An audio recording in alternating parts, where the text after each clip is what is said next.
Game changer అసలైన game ఇప్పుడే మొదలైంది. ఇప్పటి వరకు సినిమా మీద ఉన్న అంచనాలు, ఆశలు ఒకెత్తు. టీజర్ తర్వాత ఇప్పుడు సినిమా మీద పెరుగుతున్న అంచనాలు ఒకెత్తు. భారీ పోటీ మధ్య గేమ్ చేంజర్ రంగంలోకి దిగుతోంది.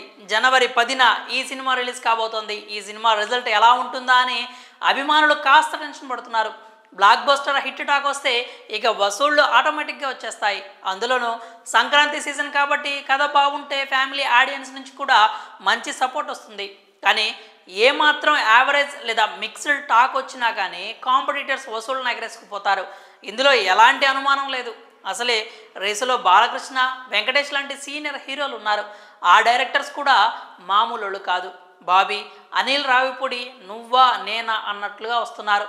ఇక్కడేమో చెర్రీ ఇండియన్ 2తో డిజాస్టర్ అయిన శంకర్ చేతిలో ఉన్నాడు. అయితే అన్ని సినిమాలు ఒకటే అని చెప్పలేం, కానీ ప్రేక్షకుల్లో మాత్రం ఎక్కడో ఇది కాస్తైనా ఉంటుంది. అయితే ఇప్పుడు అసలు టాపిక్ సంక్రాంతి హీరోల గురించి కాదు. మ్యాటర్ ఏంటంటే, కొద్ది రోజుల క్రితం గేమ్ చేంజర్కు పోటీగా హిందీలో ఒక సినిమా రిలీజ్ అవుతుందనే టాక్ నడిచింది. నిజానికి ఇది పుష్ప 2కి పోటీగా వద్దాం అనుకున్న మూవీ. అదే విక్కీ కౌశల్ చావా.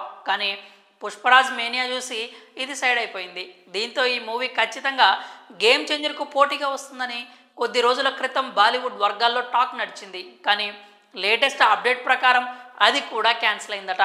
మరొక నెల రోజులు పోస్ట్పోన్ చేసుకొని ఫిబ్రవరి 19న చావా రిలీజ్ అయ్యే ఛాన్సెస్ ఉన్నాయి అని సమాచారం. ఈ సినిమా పోస్ట్పోన్కు కారణాలేంటో చెప్పలేం, కానీ పోస్ట్ ప్రొడక్షన్, విఎఫ్ఎక్స్ గురించి ఎక్కువగా వినిపిస్తోంది.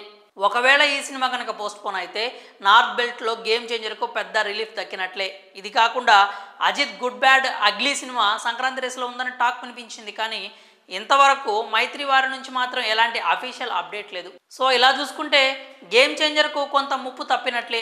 ఒక్కసారి కథ గురించి పాజిటివ్ టాక్ వినిపిస్తే మాత్రం ఇక కలెక్షన్స్ ఆపడం ఎవరి తరం కాదు. ప్రస్తుతం అంతా పుష్ప 2 ఫీవర్ కమ్ముకుంది. సో ఈ లెక్కన గేమ్ చేంజర్ మీద చాలా పెద్ద బాధ్యత ఉందని చెప్పి తీరాల్సిందే. మరో వారంలో ఈ సినిమాలోని 3వ ఆడియో సింగిల్ని రిలీజ్ చేయనున్నారు. ఆల్రెడీ తమన్ తాను ఇవ్వాల్సిన అప్డేట్స్ ఇస్తూనే ఉన్నాడు. మరో 50 రోజుల్లో సినిమా రిలీజ్కి రెడీగా ఉంది. ఇక దిల్ రాజు సంక్రాంతికి వస్తున్న సినిమాతో పాటు గేమ్ చేంజర్ పబ్లిసిటీని కూడా పట్టించుకోవాల్సి ఉంటుంది. టీజర్ కంటే 2 రెట్లు ఎక్కువగా సినిమా ట్రైలర్ను లాంచ్ చేసే ప్లాన్లో ఉన్నారు మేకర్స్. ఇక ఏమవుతుందో చూడాలి. మరి ఈ అప్డేట్పై మీ అభిప్రాయాన్ని కామెంట్స్ రూపంలో తెలియజేయండి.